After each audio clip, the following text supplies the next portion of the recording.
Welcome everyone to the Goodfellas podcast. This is the Fellas series where we do Q&As, reacting to viral videos, doing challenges or answer questions or giving life advice. Yeah. I'm Shaun. And I'm Clarke. So today's episode, we kind of thought we'd delve into a little bit of what it takes to be a friend. Or what makes a good friend. What makes a good friend. From being two best friends. Growing up with each other. Since birth. Yeah, growing up with each other for 30 odd years now. Yeah. We just want to put our thoughts on a few questions, like kind of what we think. Yeah, and also what men or women could do better in friendship, and just give our takes on that and what we think, really. Yeah. Isn't it?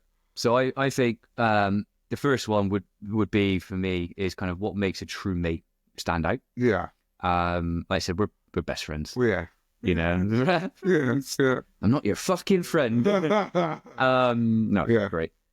Yeah, I think being there, but when we say being there, it's not like, not just a message, not just that. Like, I've gone through loads of things, you've gone through some things, and I think we've physically recognized that. Yeah. And just like, you take it upon yourself to then go and say, like, look, mate, let's just meet up. Do you want to go out for a drink? Go out for a drink, meet up, just have a chat. And it's not even about the drink, it's just being there for them, just taking them away from the situation. Yeah, either taking their mind off it or like, are you okay, sort of thing.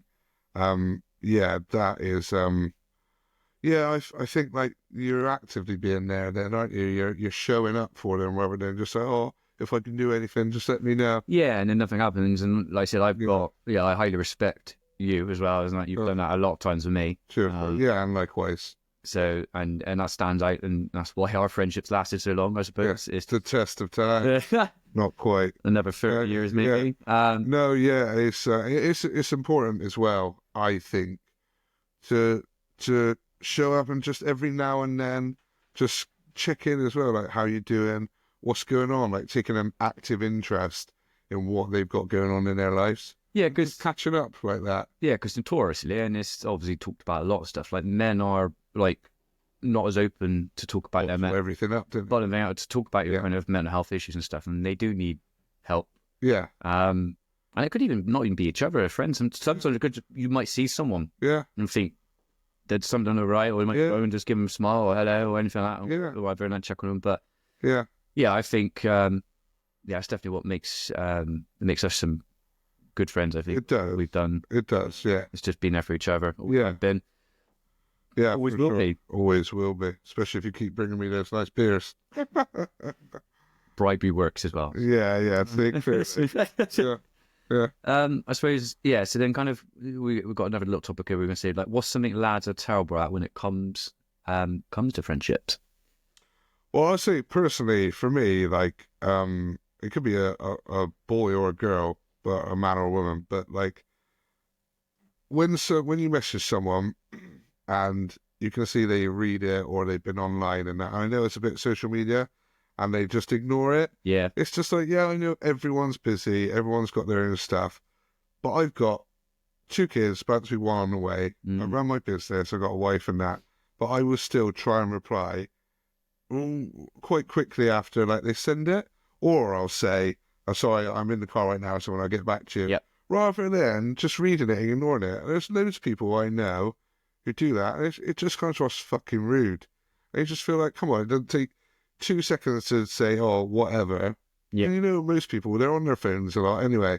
It just makes you feel unimportant to them, and it makes you not want to reciprocate or reach out to them again, Yeah, and I put it in my how would I feel if that was me in my like in their shoes. Like, I've done it to you a few times, like, and I haven't responded, but I've apologized, or I'll say like, I've seen this dog, but I'll respond later. Yeah, same. Just back at me. You're just like, that's cool. It's not like you're being needy, but it's just like, especially if you're having a back and forth and then it just goes like that. Come on, man. I was like really enjoying that. And like, you just recognize that. Yeah. You just recognize that. Yeah. Look, I'll get back to you. I have seen like that and stuff. Yeah.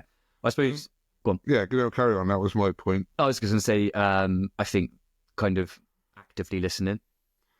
So like when you have a conversation, like, And I've probably done it a few times to you, and maybe vice versa and stuff. Like you have a conversation, you might be talking about a really interesting topic or something, or you know, or like football, whatever and stuff. And it could be whatever. And in your head, you're like, oh, I've got something I really want to say. Oh, I'm going to say that next. Like, oh, do you remember this? Do you do that and stuff and that? But you might be talking. Yeah. And you're saying that I'm not listening. I'm just thinking about, right, when he's finished, I'm going to say this. Yeah, you haven't taken anything in, and you get the and like I've noticed people do that, and I'm sure I've done it a couple of times. They're just like this, like it's just like no, then, yeah, okay. And so anyway, yeah. And you're just want to get your point across. You're just like bloody hell, like come on, man. And if you can clock it and see someone who's doing it, it just makes you like stop almost what you're saying, like not even listening to me. Yeah, it's a great point. Yeah, and I think like that helps, especially on the last one as well. Again, like kind of the true mate stand out is actively listening, not just like it's being there for them as well. Yeah, but actively listening. If they're expressing like their feelings and stuff and all that. Yeah, they just notice you just going like like that. It's not gonna like help them anyway. They think, oh, he doesn't really want to. No, and just thinking just like that. Yeah, whereas like actively listening and just like, yeah, no, I agree. Just engaging in what they're saying, just it's not hard to do either. Just don't always be so quick to just say what you want to say. Sometimes being a listener, honestly, I've like spoke to you about some really personal stuff, and you just listen, and at the end I'm like, thanks so much for that, dog. You've hardly said anything. Yeah. So it's just like it's like an outlet for you, outlet for you to pour your feelings out, and just makes you feel instantly better. It does. So rather than bottling up, like definitely, bottle things up, and like you just find someone to talk to if you can. Obviously, I got family and that, I got you and that, and it just takes whatever burden you have, it just spreads it out. Yeah, it's not all on your shoulders, or it comes off of your shoulders. And I feel like friends sometimes as well. Like I like yourself and that, like in this it. Shouldn't do it sometimes, but like whatever situation is, you might be bottling up or an issue, but you treat it differently. Like you might not want to tell your family, but then like your friend is someone different completely from that kind of like home and all that kind of environment or like closeness, and you actually I can talk to my mate. Yeah, he's gone through it. Yeah, or and maybe not be judged as differently and stuff like that. And it's just like he's my mate. He's always going to be there for me. Whereas like, not saying your family aren't, but like different perspective. Yeah, kind of thing. Isn't it? Yeah, Isn't that? Yeah, no, definitely. Okay, and then I suppose, how do we handle a conflict with a mate rather than just doing this and fight to a death? Well, that was a good way in the old days. And knocking the old sense out of you. Yeah. Well, at the end of the day, I think just be honest. Like, if you've got a problem with someone, just say it. Like, I know people who procrastinate about stuff and they try and like get their point across with hints. Like it could be, oh, so-and-so's annoying me like that. Well, I'm gonna do this, but not do that. So they get the message. It's just like, no. It's just like, just say what the beef is, what the issue is. And that's the quickest way to get resolved. Because you might have not seen something from their perspective that you'll never know about unless you talk about it. And it's just, you talk about it, clear as the air, I think, anyway. Yeah, I think there's different approaches. Like some people like can be a bit more like, straight to the point, forthcoming and that. Yeah. Whereas I'm probably a little bit different to that, a little bit. Like I feel like I kind of, you might have an issue, but there might be a reason why, you've, and I'm trying to understand your reasoning behind it. Like, so like you might have done something. I'm thinking, why on it? Why have you done that, man? And instead of having it go, I'm thinking, is there a reason why? Yeah. So then like, I'll approach the conversation slightly different, maybe. Yeah. Oh, I'm not saying talking about them, I'm confronting them. No, I know. It's just like, oh, look, I noticed you've been off with me. Yeah. Is everything all right? Yeah. No, yeah. I think it's just be not necessarily straight direct, but be honest. And just like, and it could be also like a miscommunication or a misunderstanding. Yeah. And you're like, oh, do you know what? In fact, I've had that with a friend, where I thought obviously they're off with me. I've said to them, look, obviously there's an issue or da-da-da. And they're like, oh no, it's just because I was flat out and da-da-da. And it's like, oh yeah. Yeah. That's my bad for assuming, Yeah. Let's go on. And I suppose really the last kind of one there really was, what's an underrated way to be a better friend? And I feel like, I don't know, I suppose for me, some like celebrating their successes. is an underrated way to be a better friend. Like, It's underrated. like being there, like we just said, obviously being there for them if they're going through things and stuff like that. But if they start achieving something, or and they might just pass an exam, or they might have got a better grade at school, or I don't know, they've got promotion or whatever it is, or they've done something amazing like climbed a mountain or something like that. Got married or had a new baby. And sometimes, like, most of the time you probably be like, oh, well done, mate, that's brilliant. But there's other times where you might be, not saying you are, but you might get jealous, or you might competitive, and you think, oh, Blair, why is their life so amazing up here? And I haven't and stuff and that. But you shouldn't, like, kind of portray yourself on that, and just be there for them and just celebrate their successes. So, well done, bro. Like, that's great. I've always celebrated everything. Like success-wise and stuff like that. No, I say you're brilliant for that. And I quite, most of me is like that. Sometimes, like, I'd be a bit guilty of like, I'm never envious. I'm not an envious person or a jealous person, but it's just maybe if like someone had irked me, I'd be a bit like, oh, but then I get past it, and I always will be like, oh, well done, that's brilliant, because it's better to be positive anyway. You're just sapping the energy out of yourself if you're constantly like, oh, fuck him. I guess. So I think being there, and obviously the vibes and that. On the flip side of it, if you have achieved something great, it's great to share. You want to share it with your friends and stuff and that. But there's eventually that point of maybe overbearing and keep going on about it. I think that's... So if you're shoving it down there, if you're shoving it down their throat a bit too much. I think if I perceive that that's happening, that's when I might be like that. Yeah, you're right. You don't want to be, oh, look at me, I just did this. Oh, look can you remember 2 weeks ago I did this? Yeah, or another I was on a 150 grand job, like, I've got a Rolex, or, like materialistic sort of things. It's just like, come on, man.